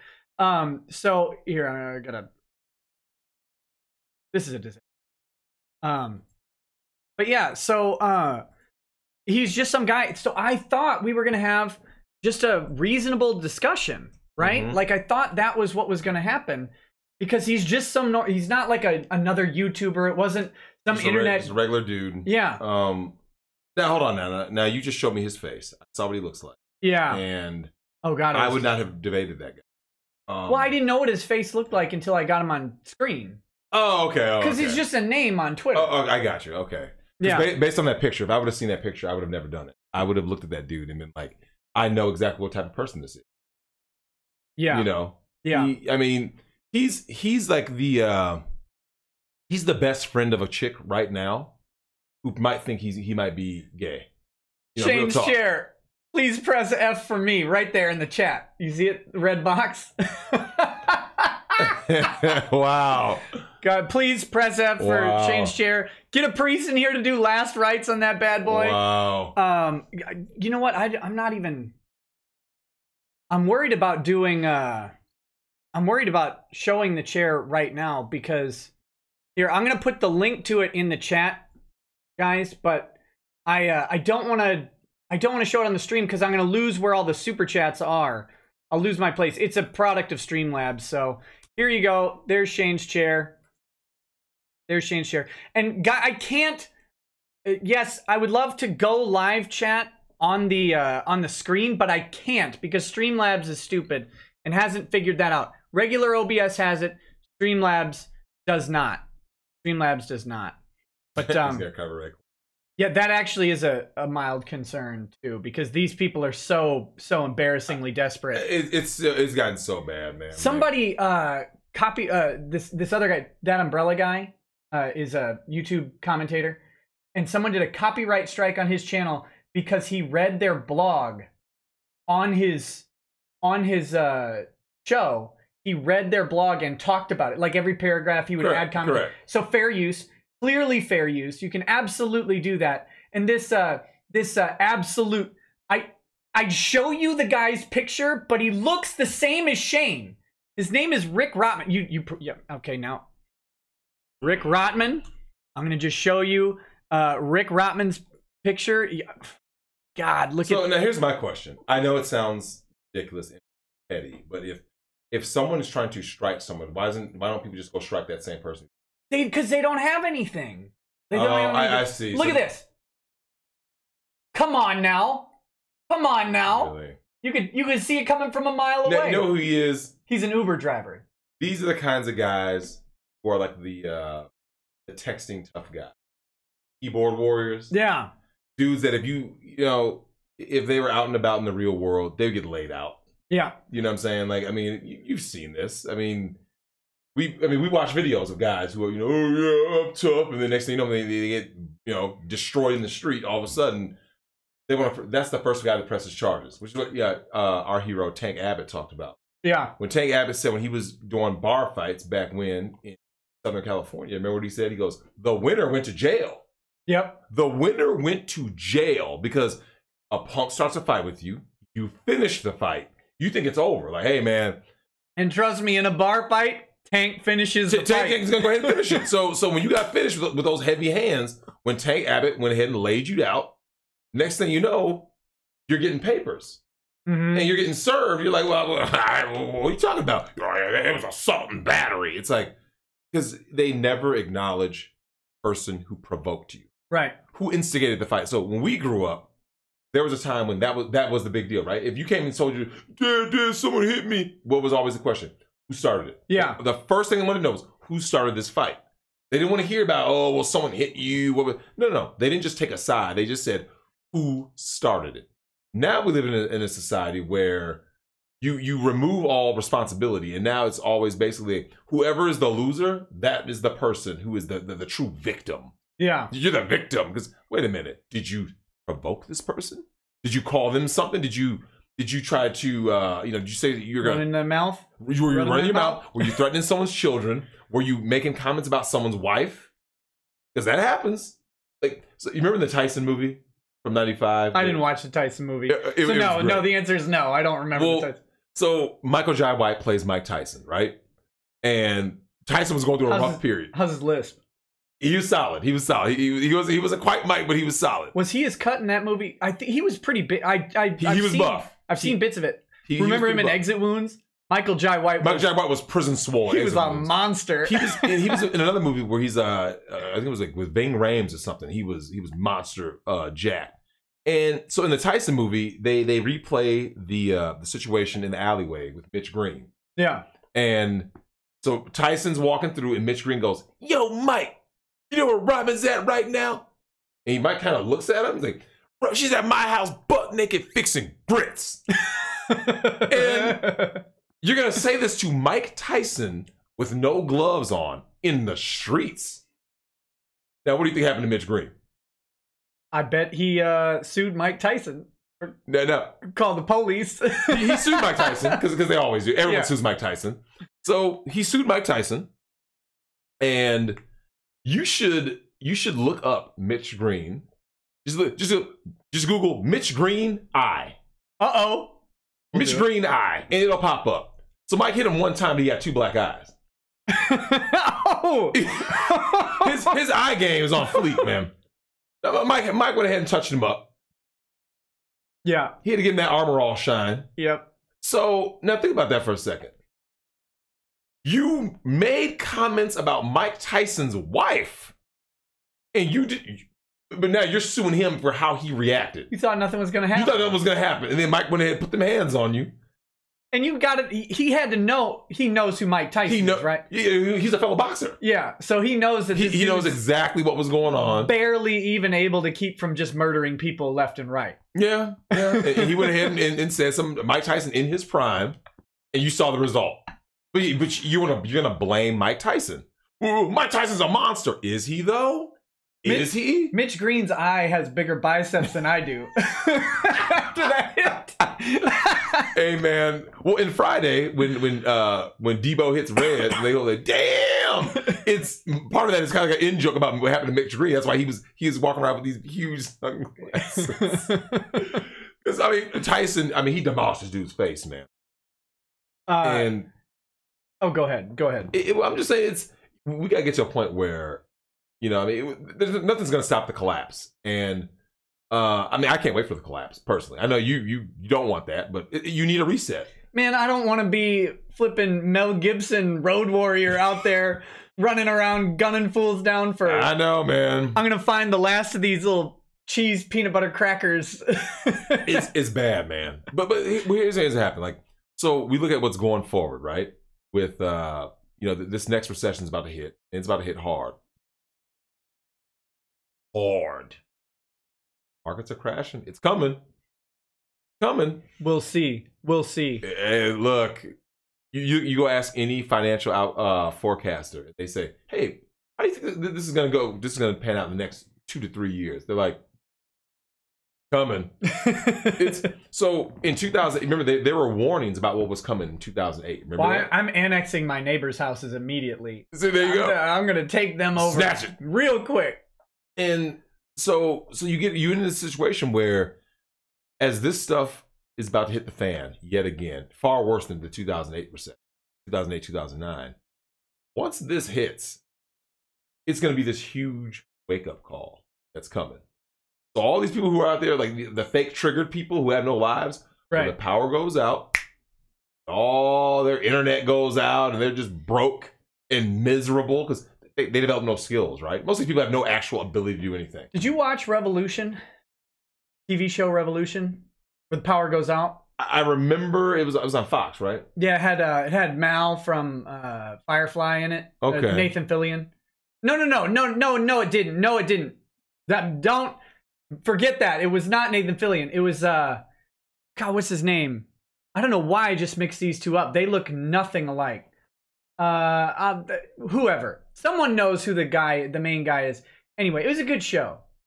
His name was Miles Matheson in the show. Can't think of his stupid... It's what I was thinking of Malcolm and Miles. That's why I mixed them up. Not Nathan Fillion. What was that guy's name? Miles Matheson. Adam Baldwin. No. The Baldwin brothers. The first season was a good season. A good show. Someone said it lasted 6 episodes, or they just kind of, No, they did 2 seasons of it. Okay, well. And the second season was okay.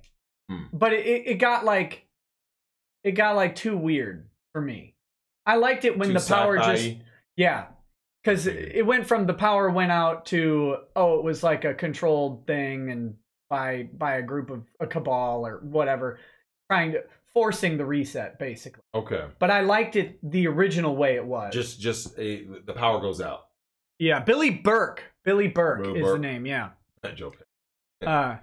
Okay, I got more. So the answer, Dean Domino, is no, I can't show Drexel Markey's tweet about me. I'm so blocked. Probably, is that the one where she calls me a blackface lawyer like 10 times? This chick, hey, this is a voice actress, right? The Bulma chick? No, this is not Bulma. Jamie Markey. I don't know what you'd know her from. But she's been a voice actress for probably 15 years. Something like that. Long time. And she was really mad about my coverage of this. So she kept calling me the blackface lawyer. That's where they go when they run out of arguments. She says, and you tell me how this sounds as a black man. Okay? Here we go. She says, and what is that on his face? It looks like he fell in shit. Is it blackface or shit face? What is worse? She said that.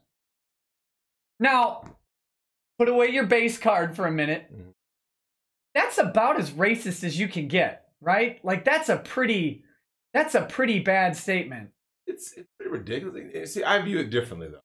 In all honesty, as a prime example, a movie like Get Out showed you the racism that I've always said is much more dangerous. Subtle racism, right? People talk about the microaggressions and all that, but it's like a lot of these so-called liberals or whatever people want to call themselves, these are the most racist people you'll ever be around. Yeah. They're just racist in a much different way. Like, now, do you think that they so someone proposed this to me, that these people latch on so hard to these causes, especially male feminists. They latch onto these causes because, one, they're perpetrators. Correct. And they either want to disguise or hide they want a chameleon away from their sins, or they're perpetrators and they just believe that everyone else acts that way because that's how they think. They think women are these targets for rape targets or whatever. So then they think everybody else must think that also. Correct. Well, these are the kinds of people that live in these echo chambers. And let's face facts though. First of all, that first point you made, a lot of these guys are perps. True. That's why anytime you see manginas running around that are I love feminists and I love X, Y, and Z. These are the people that are usually caught doing something, right? Like drugging women, beating women, like so. The so-called nice guy, never in more danger. Than than in a room with a male feminist. A male feminist. Well, think about it. Harvey Weinstein was a male feminist. Oh yeah, huge. And so now when all this stuff comes out, so by letter of the law, we'll see what happens. I believe he'll beat the rap because by letter of the law, all he did was an exchange. Yeah. So he didn't break a law. He's getting dragged. Yeah, you could say it's immoral or unethical, but it's not illegal what he did. But at the end of the day, what ends up happening is these male feminists, all they just want access to the golden V, right? Right. That's what they really want. Yeah. So they realize as soy boy beta males, drum circles for poon. Yeah. They can't. They gotta do a little powwow, and they go around, and they can't get any. Yeah. So their last resort, because they don't have the muscles, they don't have the looks, they don't have the resources either. Not like these guys are rich. You know, Harvey Weinstein's an exception. So the average male feminist doesn't have these resources to attract women. So he can't attract them with resources. He can't attract them with looks. He can't attract them with anything. So what does he do? His last resort is, I'm going to be a chameleon and play the nice guy role. I'm going to kowtow to all these women. And and so I'm definitely not going to get friend zoned out of existence. I'm not going to get friend zoned out of existence. So the best part about the friend zone is I look at these dudes and I'm like, is this really what you want, man? Like, yeah. Because I mean, like, I look at like even like with the trans community, there are a lot. The stream's going down. Titanic incoming iceberg. What were you going to say about trans people, good sir? So the when you look at a situation like I look at you know, you have a lot of, you know, there are significantly more male to female trans than female to male, right? Mm-hmm. And a lot of these dudes who are wanting to become women, they don't really want to become women. They have done lots of studies on this. They've done lots of interviews on this. What ends up happening is what? It is a self-hating gay man. I disavow everything he's saying. Go on. Go on, good sir. You wind up in a situation where demonetized. Transberg. So you want to it's a trap. You end up having a situation where you have a man. I had talked to a trans at a fetish ball years ago in Duluth. And so you wind up, yeah, I know, right? Just hanging out at that fetish ball. Just hanging out. I was actually doing security for a dominatrix. Uh-huh. How bizarre is that? Sure you were. So, nice guys finish last. Always. Never be nice. Be honest. So here's what ends up happening. You have a gay man, and all they do is talk about how much they hate men, right? In a gynocentric culture like we have, everything is, we hate men, hate men.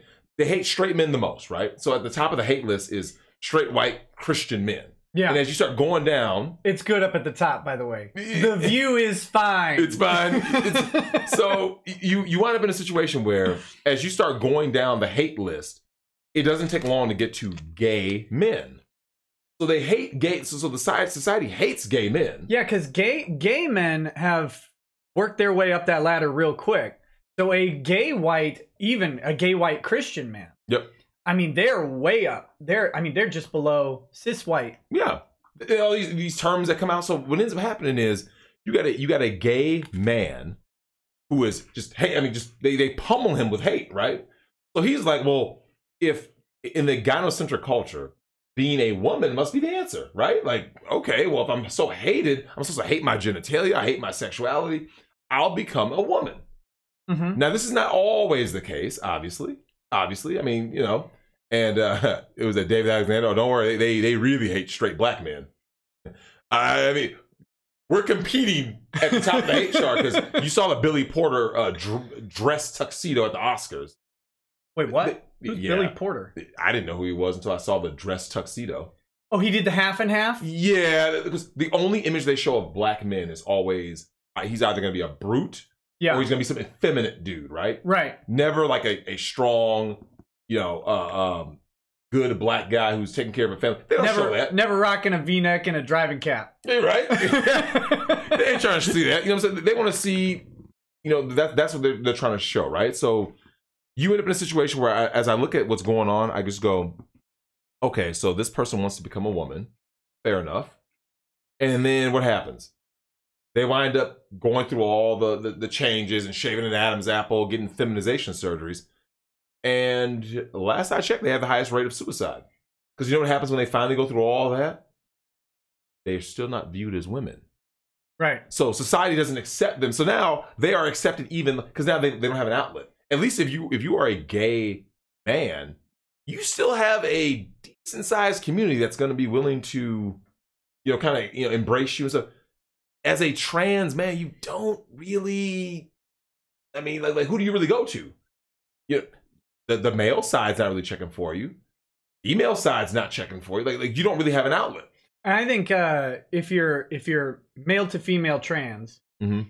and you're not very open about it and searching the right crowd, you go after a man. I mean, you are probably putting yourself in danger. You are, although here's what's funny. They are the trump card in order to beat feminism. It's the trans community, the trump card. How do we flip them?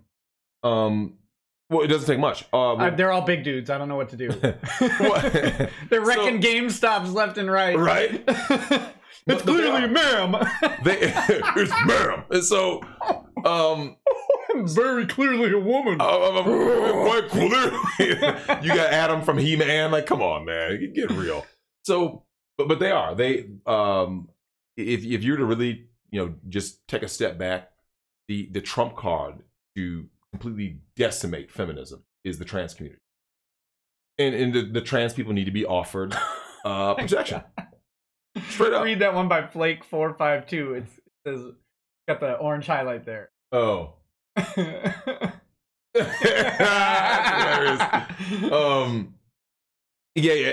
that?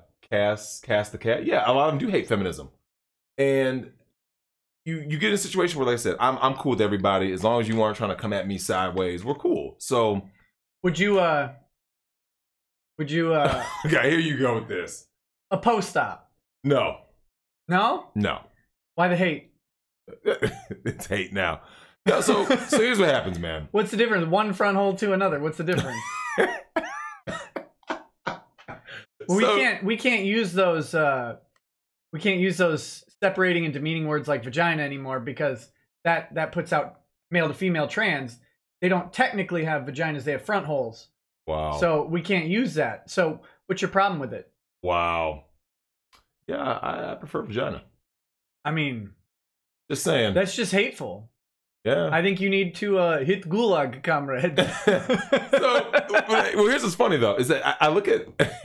Don't go there, Nick. You're at a situation now where there's so many problems. It's affecting so many people in so many different ways. Belly button is front hole. So don't get into BBW porn or SSBBW. It'll go there. Give buttholes a chance. It'll go there, man. Like, things happen, man. So we're at a point now where you look at there are things that are affecting everybody, right, in different ways. Like I kid you not, I hear a lot of men, there are men out there in some of the I More community, big town community, and they have this strong hatred of women. They don't understand women are victims just as much as the men are victims in a kind of syndrome. Yeah. They're victims in different ways. So now what's happening is women have lost their femininity, right? So men have lost their masculinity, which now manifests itself in more guys going trans, more guys, going where they be the incel route, this route, that route. So then as you look at, so that's what's happening to men. Men become, they lash out with violence. They or they implode, right? Right. So you go, so what happens to women? Radical feminism. How does radical feminism affect women? It's a delayed reaction with women. It affects men much more quickly. Like, men are like, man, oh my God, I'm being told I'm terrible from the moment I enter elementary school, right? Right. So whereas with women, they're told they're perfect. Everything about you is perfect. Yeah, men are evil. Men are horrible. And then what happens? Have you ever seen that woman suddenly hits about like 28, about 33? She swallowed the feminism Kool-Aid, she went all in, hook, line, and sinker. And what happens? What happens to her? Because she forfeited her femininity, right? She just basically tried to act like a man. So then what happens is she looks around and goes, oh, where's all the good men? But you've been with 78 dudes because you were sexually liberated. How'd that work out for you? Now you can't pair bond. Okay, so you didn't want to be in the kitchen because the kitchen was oppressive, right? But now you can't cook. So if a dude looks at you, he's like, that'd be like dating a dude. You offered, so now when they talk about objectification, so there's an irony, right? So they don't want to, they say men objectify women, yet they have a slut walk. How do you have a slut walk? Is that not objectification? No, because they're doing it. Because it's liberating. Yeah. That's the thing. Whatever, and TFM talked about that once. Mattress girl chick walking around with the mattress. Oh, I gotta read some more of these. Oh, go ahead. I gotta read some more of these. Izzy Reborn says, damn, Nick, you looking really clean. Thanks, buddy. Gengio says, damn, Drexel. I love that bass voice. Take my money and stop making me feel inadequate as a man. Knight of Hopex says, oh man, you got a young Harvard lesbian haircut for us. How adorable. I call it the Maddow. I'm straight up blushing, you little teaser. She's hot, by the way. I saw her like younger pictures. You saw her with blonde hair. Rachel Maddow. Feminism. Not even once. Don't do it. Don't do it. Rachel Maddow, look, man. Rachel Maddow. Well, now she's Rachel sad. Maddow. Yeah, it's sad. Archangel of Life says, Drexel, I'll donate to the Vic Fund if you say, Denzel, you are an incel. If you can't, I'll donate anyway. Love the stream. Now, they're not talking about Denzel Washington. Who are they talking about? They're talking about that Denzel. He's a guy named That Denzel. He's got a podcast. He's a video game guy. I don't have any beef with Denzel, but let's just say you're probably safe to say it. What's wrong with him? How do I put this? Denzel, I just have to show you at some point. I'd have to show you what's wrong with Denzel. Uh-oh. He's I mean, he was a virgin for a very long time, which is, I mean, no problem with that. No, it's no problem with that. But then he ended up finally, you know, planting the seeds or whatever. But then he would get into beefs with Peach. Peach is she's a Twitch streamer and stuff like that. And he would get into beef with her over her like making a joke. And he went, what was it? God, she said something. She was talking about some rapper who said something. My brain is. And Denzel went off on her, and she fires back because she's a comedian, tells jokes, and he took it very personally, and then of course 5,000 direct messages later. I'm never gonna be on this show again. He was on the Dick Show for a while. He would call in as a kind of a frequent guest and stuff. It's so just go ahead and say Denzel is an incel. It's a safe. So Denzel's an incel. Yeah. Yeah, I've never heard of this guy. It's unfortunate because once again, this goes into this whole. That's still a product of feminism, where you have these effeminate males, many of which come from single moms, and you know I played ball with dudes who came from single moms, and they're toxic. They're always emotional. They can never be, you know, rash. They have no discipline, and you start to see it. You see, like, so this Denzel guy. Why are you so triggered? I've had people say things to me. I've been called every name there is to be called. It's just like, have you really? Yeah, it's like. We're gonna come up with one that you haven't been called yet. By the end of this show, you will have been called the next name in the book. We're gonna make it up. Oh, so Koopa Cruz said, didn't she get kicked off for dropping the N-bomb? Now, I don't know. Like I said, I don't know who any of these people are. I would assume she went there only because Peach. Yeah, that's what this guy had commented. No, I don't know what was said or not. Peach was talking about some Kanye statement. Oh, okay. It was was she quoting him? No, and she didn't even drop an N-bomb or anything like that. No. She was. Who's Kanye? He had like a right-hand man for a while. Producers. I don't know enough about this. We're gonna skip. We're gonna move on. We're gonna move on because I don't know the lore. I'm gonna just have to show you. Denzel.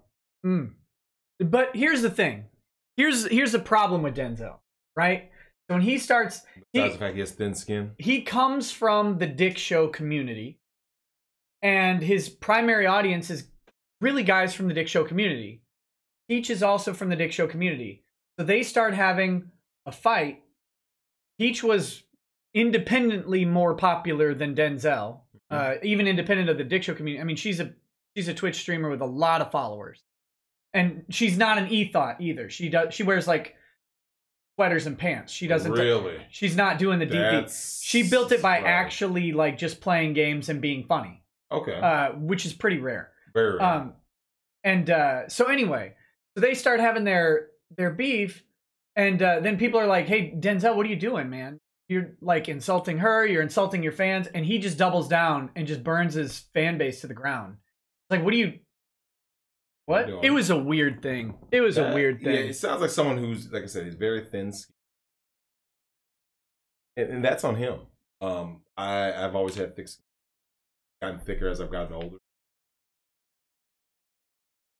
I don't know. I guess you have to get to a point where you just have to get to a level where you become a man. You know, like, you know, you got, you know, you have family to take care of. You can't be out here emotionally reacting to say something, because you can do that at 13, 14, 15. As a grown man, people are going to say things to you. It's like, now, you, like I said, you want to go ahead and, you know, Macho Man Randy Savage elbow drop right on his throat. You can't do that because there's going to be consequences, and then now your family suffers. So as a man, you just say, yep, I'll just go ahead and take the L on the chin. Yep. Yeah, go ahead and keep calling me names. Now, if someone puts their hands on you, different story. You act accordingly. But words? Really? Come on, man. I mean, come on. I don't know. You got to let it roll off. You got to. I mean, otherwise, get off the internet. Or I say, get off. Like, I can look in the chat, and there was a couple of trolls. I think a couple of them finally left.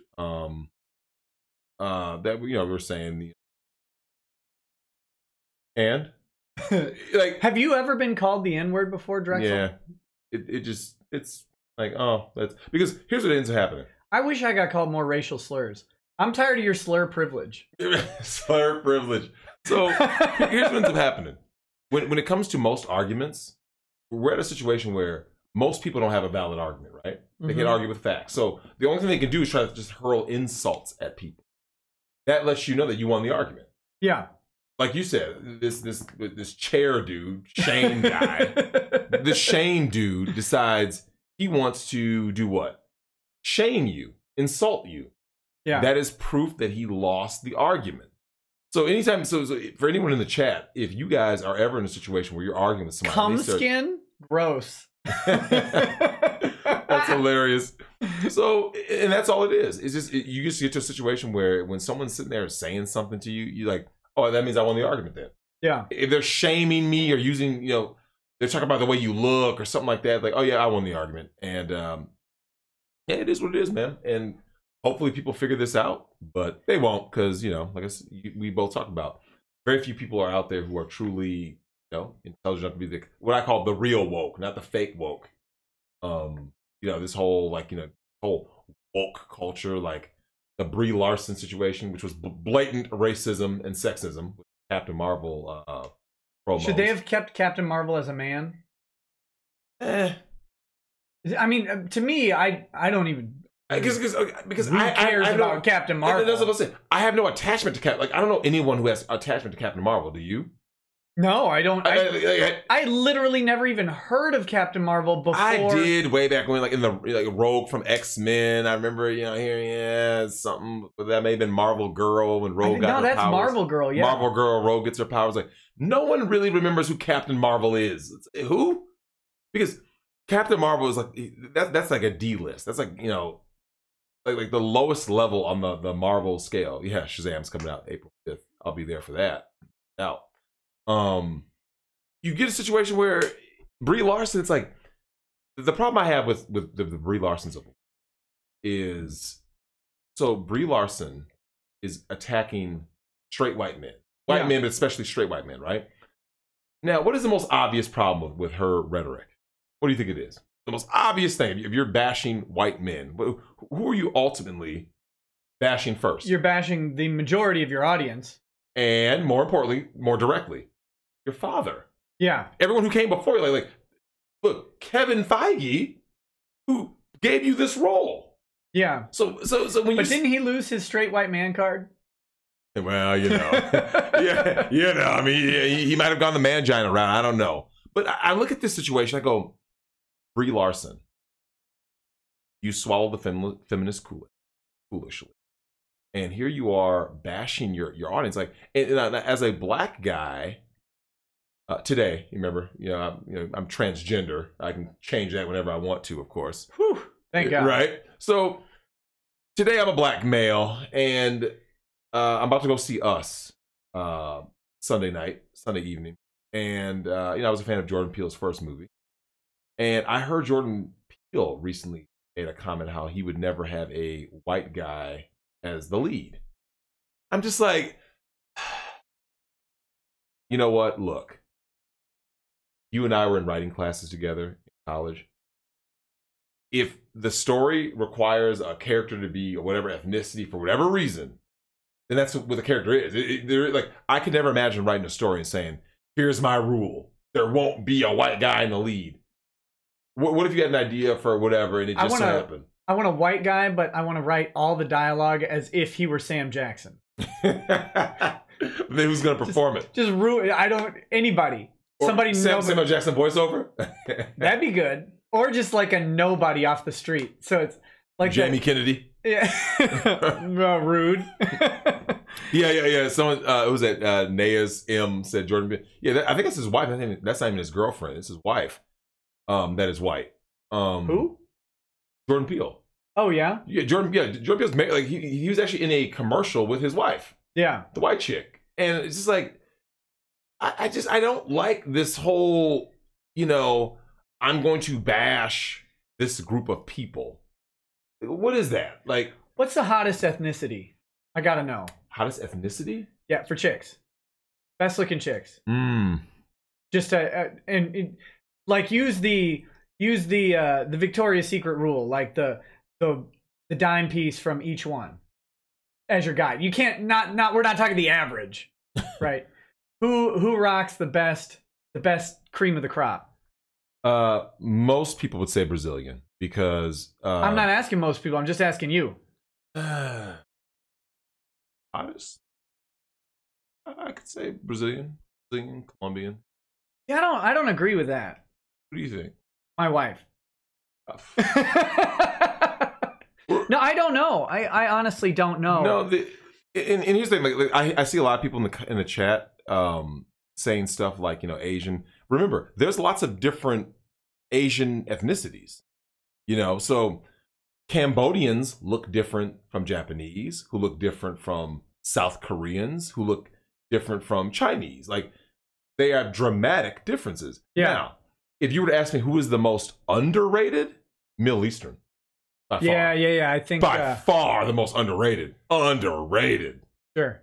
But now remember, a lot of times, because they're being covered, a lot of people don't really see them. But they're all banging models. Hey, under the burqa. Don't sleep under the burqas and the hijabs. Like, don't sleep. These Middle Easterns have put a lot of females to shame. But here's the thing, though. A lot of times, your personal taste and implicit bias really matters. So, okay, look, I've been around people who are chubby chasers. Middle Eastern is the bomb. Come on. Someone asked me about Mia Khalifa. So, yeah, you got the Lebanese and all that. Like, I've seen so many. There like I said, first of all, your standard of beauty matters. Like, Nick and I, we've talked about this since the college days. Like, I think that we were pretty even keeled with hot. What we found was hot. If we said not was not. Like, we didn't have there was no color attached to it or even body type. So when we look at a situation like some of these females, there are chicks out there who I feel are average. Like Mia Khalifa, to me, if someone would ask me, that's the porn star. If someone would ask me, what do I think of Mia Khalifa, I'd be like, She looks at the reason why she had such a huge explosion in that industry was because she was the other. She was different. Yeah. So Lebanese in the porn industry, I believe she's Lebanese. Like that's a huge whoa. It's like as a black everybody was typoing lesbian porn and got Mia Khalifa. Yeah. Everyone was looking up and they're like, whoa. But like that's thing. She just looks different. So if like I said, if you go anywhere, supply and demand. So if you go anywhere in the world right now and you look around and you are the only one of your kind, you're going to stand out. Thus, if you wonder why you're going to get more attention, that's why. So it's not that you're that much better or that much worse. It's just that you are in a situation where there's not that many people. You don't have much competition. See what I'm saying? So if your competition is lacking, what happens, Nick? It's like a chick. Like we've talked about this. If a girl is in Iowa She is an Iowa 8. She is a South Beach 2. Maybe 3. So you may be hot for Iowa. You may be hot for Wyoming. You are not hot for Brazil. You see what I'm saying? So we went to college with a particular someone who thought she was the hottest thing in the world. Yeah. Remember her? So yeah, I'm just the most awesome. And we were kind of looking like, wait, you were the beauty queen in some town with like 2,000 people, and you think that's saying something? Okay, well, stop talking about me, bro. so if we took that same person that we're talking about, if we took her to South America, to Central America, she would get no play. Probably get stabbed. I mean, to be fair, take her to Brazil. This is just not a safe place. Maybe. Take her to Colombia, she'd get kidnapped. Yeah, I would say hell for ransom. Like, but that's what would happen. Like, you have a lot of people who are average. The guy talking about Mia Khalifa's average. I always thought that. It's just, but that's the thing. Her career blew up because she was different, and she was smart, and she played it up. She played up the whole, oh, I'm Lebanese, and here I got the burqa. Like, so that is going to get her lots of viewership, right? So, so do you know who has it the hardest in the industry is being a regular white girl, because there's so many regular white girls. So if you're a regular white chick in the adult industry, you better have something that makes you just different. Yeah, I don't know what to tell you. It may hurt. You got. Hold on. We gotta catch up on these chats, man. Oh man. Bob the Troll King says, "Glorious summum of biatch. Good luck on all 24 hours. Thank you." Yorgamundo 7, adult language. I'm contacting the ethics boards. We can talk about this later, but I have had 4 ethics complaints now filed against me as an attorney. Really? Yeah. Apparently, people think that if you're an attorney, you can't make fun of someone. You can't be mean. What you mean? Like, you mean online, or you just mean like in? Yeah. Are you serious? Yeah. Oh, and some guy threatened to sue me. He gave me 48 hours to take a video down.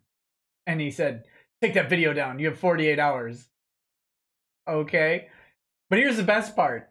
His Twitter's protected, so I can't even see his threat. Of course. Yeah, of course.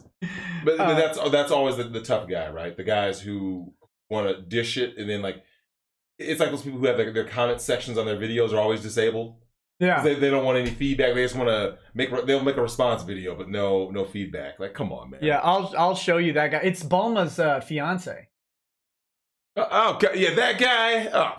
Ron Toye. Yeah, you showed him to me. Yeah, that dude is as bait as it gets. He's one of the guys who sent the an ethics complaint too.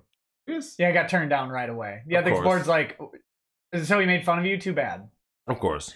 Okay. Mithran Emrys says, sadly, Drexel's permission doesn't matter to the Reeing Land Whale Brigade. They get to say who should be offended.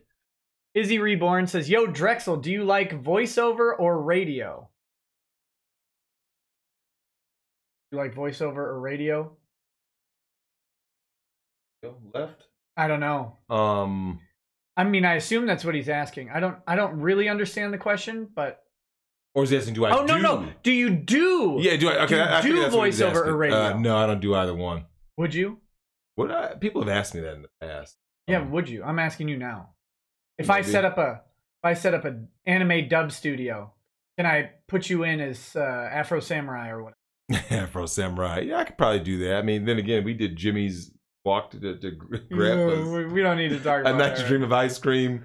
I mean, we had epic voiceover work back in the day. We're gonna need some Mr. T impressions later. Next we've got Talbot Link says the internet is eternally offended and trolling. Darth Bobcat, what drugs will keep you awake? Just the fiery passion of something. Flandre Scarlet says, hi Nick, did you see the very recent legal news about California's standard capacity magazine ban? On a completely unrelated topic, for erections lasting longer than 4 hours, seek medical attention. The banning certain capacity of magazine is stupid. You know about this, right? Like, You can have because it can't ban like certain rifles or handguns. So what they'll say is, okay, well you can have a 9mm, but you can't have a double stack. Yeah, bump stocks and all that. Well, like even a double stack, so you can only have 7 bullets in the magazine, not 15. You need 15. Right, you need more. You need you need money. Yeah, obviously. You can go automatic pistols.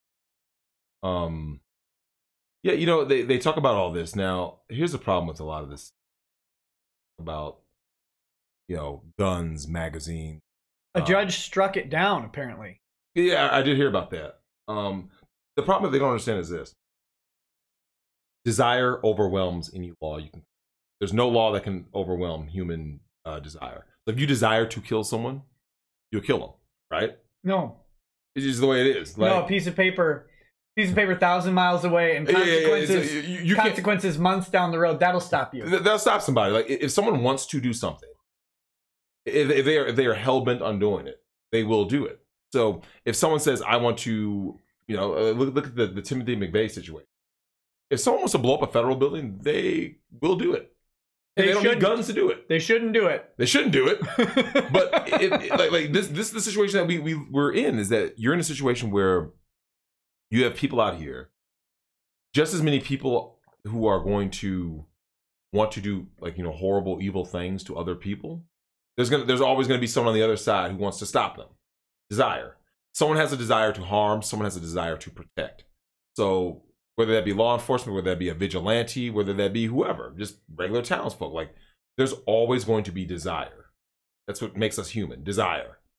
A lot of people have desire to do evil. Evil. You have a counterbalance. There's someone out there saying that you can't be out there doing that. So speaking of that, some guy on Twitter sent me a message yesterday or the day before. I think it was yesterday. Days are blending. Sends me a message and says, hey, can you look up the court files of some guy who got picked up by Homeland Security? Maybe, right? Depends if they're court papers. It's public record, yep. So I go on the government website. Can't yawn yet. Oh, please. You can't yawn yet. We got hours left. We only got 22 more. 22 to go. So I go on the government website, look up the documents, check them out by name. Drexel, I start reading this thing. It's the most offensive thing I've read in a long time. Here I am, DHS. So I'm thinking maybe this guy, like, threatened someone, or I'm thinking, I didn't know that this was even a legit charge. I thought this guy's name is Ryan Ledoux. And apparently he's a streamer of some sort. Do you guys know who Ryan Ledoux is? Out of Michigan. Some streamer in a stream community is how it was described to me. I don't know. Never heard of him. I start looking at this case and I'm like, oh, this is fine, you know. Gets picked up by DHS. What's his charge? Oh, solicitation of a minor and travel across state lines with intent to engage in sexual acts with a minor. Oh, the jail from Subway. Yeah, federal crime. Then I read, it's worse. There are incest sites, incest websites. Now, I know what you're thinking, and I know what all you are thinking, because I thought the exact same thing. Why do I need a website to hook up with my family member? That doesn't make any sense. It's got to be someone else's. That's right. That's not what it's for. It's for guys to find either men or women willing to solicit their own children, purportedly. I didn't even know this was a thing. But this guy goes on one of those websites. Of course, who's he get? A Fed. He gets a Fed, not a thing. And the Fed's like, you know, hey, what do you? And he's like, oh, I see you have 2 daughters. And I mean, this was the nastiest thing, like that. It's basically Chris Hansen to Catch a Predator, right? Like all over again. Except it's the Feds, not a news station. Mm-hmm. And they have the chat logs. And I mean, this guy needs a bullet. There's no like rehab on this. This isn't some, oh, you know, he got caught accidentally looking at child porn or something. This guy doesn't need jail, man. He's setting up this. Okay, this is kind of ridiculous. Let me get this straight. The website is designed random guy. I'm assuming there's predominantly men. I'm assuming there probably weren't that many women out there looking for like teenage boys. I don't know, but because that's most the women, safe assumption. Yeah, the safe assumption would be it'd be more male dominated due to men are usually the ones seeking that much more than because women just go out and get it. Like when women want to get with a teenage boy, they can just go get a teenage boy. What about castration? Castration by bullet. Yeah, these people. That's very disturbing. Like, so you want to? I can't even. So no, here's the question I have: who's on the other end? Now, obviously, this is the Fed pretending to be somebody. I have to assume everybody on the other end's a Fed. Like, what are you doing? Right. That's what I'm saying. Like if I'm the guy, right, and I'm the creep. Yeah. And this is my issue with To Catch a Predator.